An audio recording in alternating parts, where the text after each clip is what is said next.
আজকে একটা জীবনের গল্প বলবো। সবাই একটু শুনবেন, ভালো লাগলে লাইক কমেন্ট শেয়ার করে দিবেন।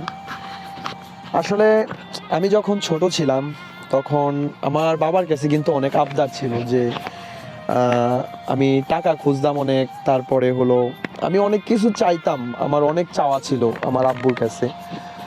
তো তখন আমার কোনো চাওয়া পূর্ণতা রাখে নাই, আলহামদুলিল্লাহ আমি সব কিছু পাইছি।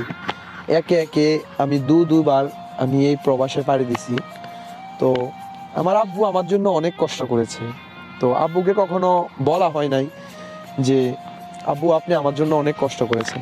সো এখন আমি এই বিদেশে আইসা মানে আমি এখন বুঝতে পারতেছি যে আমার আব্বু যে আমার জন্য কতটা কষ্ট করেছে।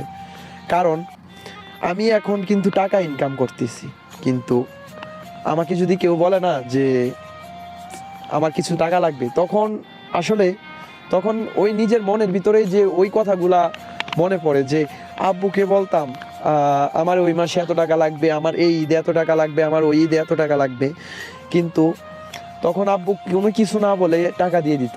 আসলে এখন ইনকাম করি তো কষ্ট কি জিনিস বুঝি। তো এখন তার জন্য হয়তো নিজের কষ্ট হয় আসলে। টাকা ইনকাম করতে কত কষ্ট।